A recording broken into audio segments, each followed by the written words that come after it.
মেয়েটার উপর হামলা হয়েছে আয়শা, হামলা। আমি একাই এতগুলো লোকের সামনে দাঁড়িয়েছিলাম। শোনো, আমি কিন্তু সিরিয়াস। এটা আসলে খুব বিরক্তিকর পর্যায়ে চলে যাচ্ছে। মেয়েটাকে বাসায় নিয়ে যাওয়ার মানে কি? ভুল বুঝছো, তুমি ভুল বুঝছো। আরে যে এই কথা শুনবে ভাববে মেয়েটাকে নিয়ে আমি বেড়ে গেছি। আয়শা, এক মিনিট আমার কথা শোনো প্লিজ। 1 মিনিটের জন্য কি শুনতে পারো না? ওকে ওর বাসায় রেখে আসা রিস্কি ছিল। আমার বাসায় সে জাস্ট আশ্রয় নিয়েছে, নিজের বাসায় যেতে পারেনি। আমি কি করব? কে আক্রমণ করেছিল? আক্রমণকারীরা।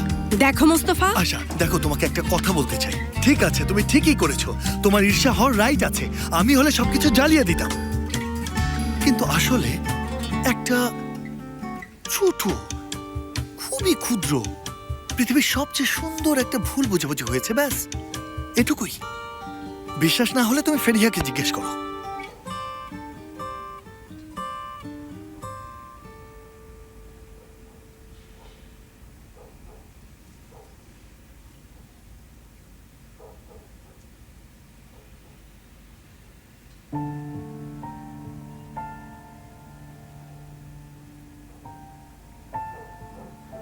আমি জানতাম না তুমি এত জলদি জেল থেকে ছাড়া পাবে।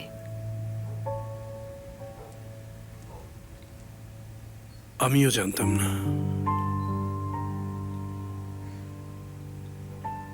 তোমাকে হারানোর পর আমি এতটাই ভেঙে পড়েছিলাম যে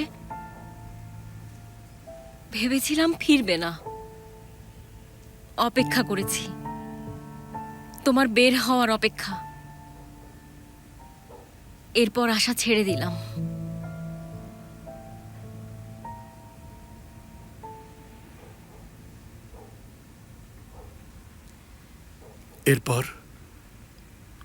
এরপর কি করলে? একজনকে দেখা মাত্র বিয়ে করে ফেললে। তুমিই তো বলেছিলে যাও বিয়ে করো, সুখে থাকো তুমি।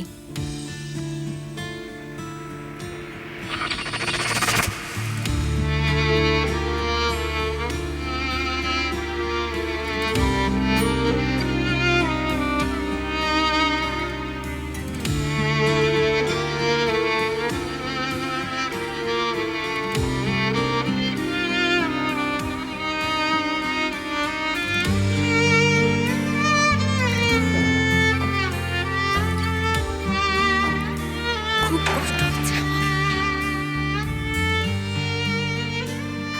I am sorry. কষ্ট পেও না এলিফ, আমাদের শেষটা শুরু থেকেই পরিষ্কার ছিল।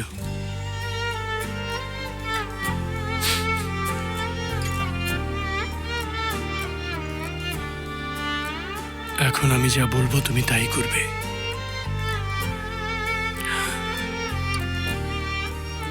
আমার আর অস্তিত্ব নেই। এখান থেকে বের হয়ে নতুন জীবন শুরু করবে,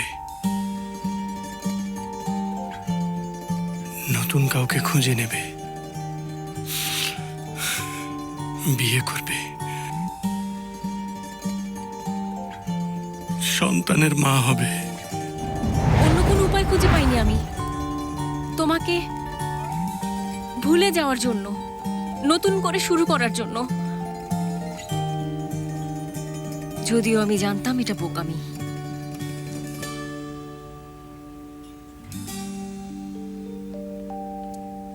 তুমি এখানে কেন এসেছো? জানি না,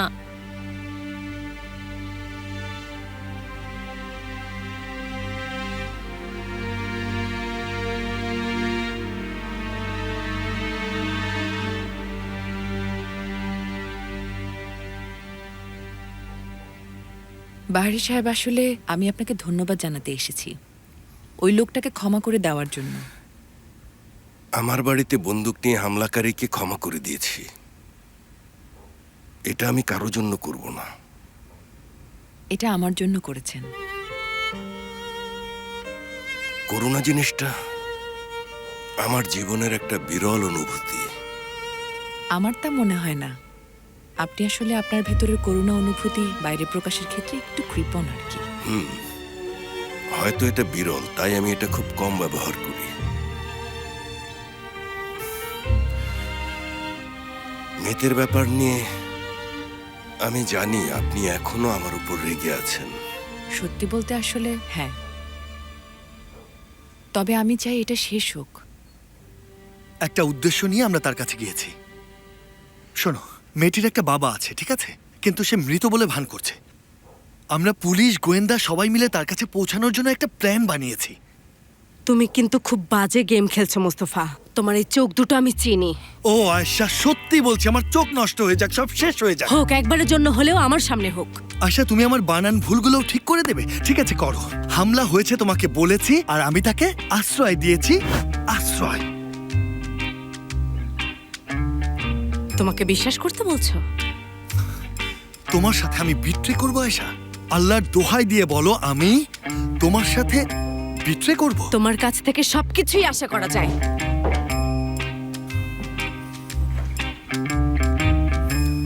এখন পিরিয়ড হোক রেগুলার বা হেভি, প্রয়োজন মতো কনফিডেন্স আছে রেডি। Play with confidence. তোমার কি সত্যি তাই মনে হয়? মোস্তফা, আমাকে কনফিউজ করো না। ঠিক আছে, বিট্রে করনি, কোনোদিন চেষ্টাও করতে পারবে না তুমি। কিন্তু মোস্তফা, তোমার তো আবার নিজস্ব দৃষ্টিভঙ্গি আছে। ওকে দেখলেই আমি আমার কন্ট্রোল হারিয়ে ফেলি। ঠিক আছে, আমি নিজেকে বলি যে ওকে, এ লোক তোমাকে ভালোবাসে, সে তোমাকে পাগলের মতো ভালোবাসে। হ্যাঁ, তারপরে আমি তাকিয়ে দেখি ছবি থেকে এটা সম্পূর্ণ আলাদা। তার চোখ দুটো সব সময় ছলছল করছে। শুরু হয় নানান মোড়, নানান ধরনের মিথ্যা গল্প। আমিও বিশ্বাস করলাম, এরপর হাসতেও শুরু করলাম। মোস্তফা, শোনো, এটা করো না।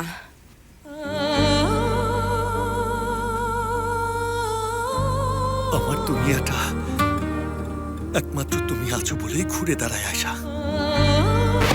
চুপ করো। চোখে পানি এনে কণ্ঠস্বর কেমন করে কাঁপাচ্ছে, থামো। আচ্ছা ঠিক আছে, অনেক হয়েছে আয়শা। এই বিষয়টা সলভ না হওয়া অব্দি আমি এক পাও পিছু হটব না। শোনো, তোমার বাসায় আসা, আমার ঘরে ঢোকা, দরজার সামনে কাদা নিষেধ।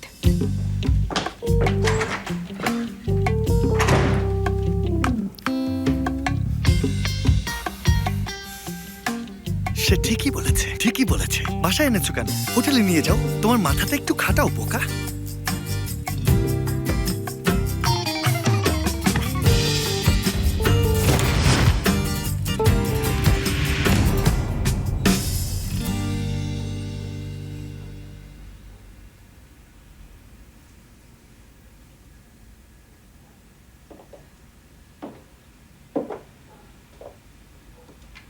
আমার মনে হয় আমার আশাটা ঠিক হয়নি। না প্রিয়তমা,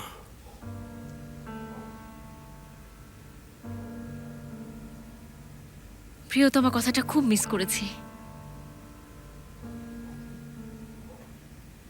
এটা আসলে হৃদয়ের একটা অভ্যাস।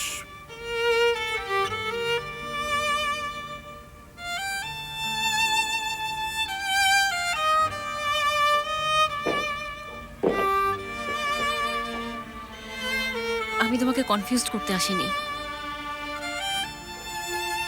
হয়তো তোমার জীবনে কেউ আছে, তাকে পছন্দ করো।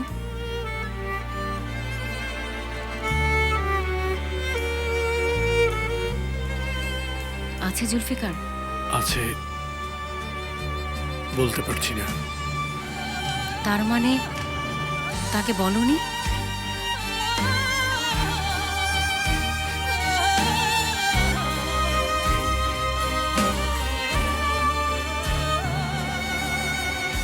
বুঝতে পেরেছি। যাই হোক, আমার মনে হয় এখন যাওয়া উচিত।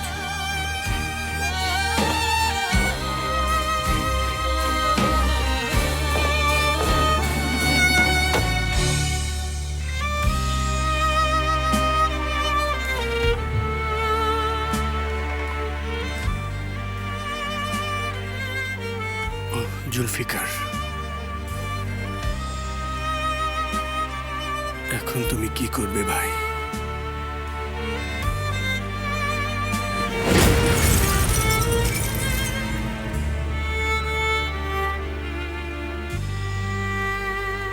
আপনার কাছে আমার একটাই অনুরোধ থাকবে, যদি সম্ভব হয় ঝামেলা থেকে দূরে থাকবেন। আমি সাবধান থাকব। আবার দেখা হবে। আবার দেখা হবে।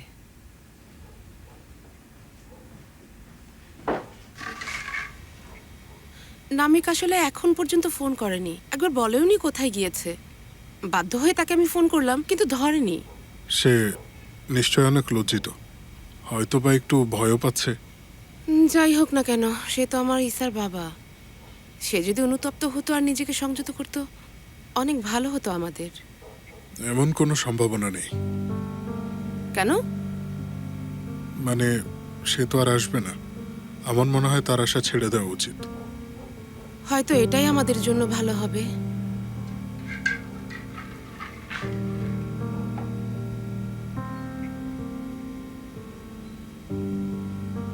এই মেয়ে যেন কখনোই তোমাকে আর ফোন না করে। এতে তোমার কি? তোমার কি? এতটা নির্লজ্জ তুমি কিভাবে হতে পারলে?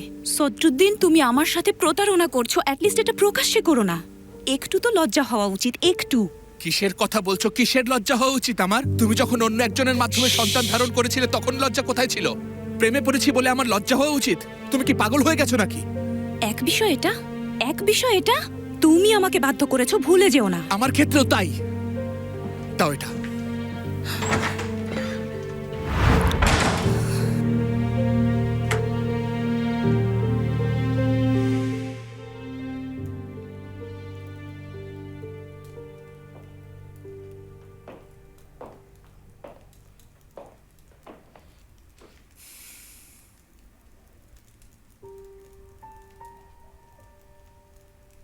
মোস্তফা না থাকলে আমি মরেই যেতাম। ওভাবে বলো না।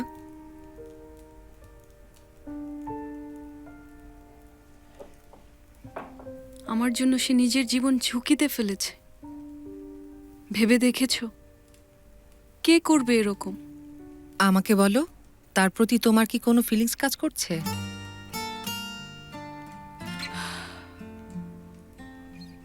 জানি না। আমি চাই সে সব সময় আমার সাথে থাকুক। তুমি চাইলে ফোন করতে পারি। করবে তুমি? এতে যদি তোমার মন ভালো হয়, কেন করব না?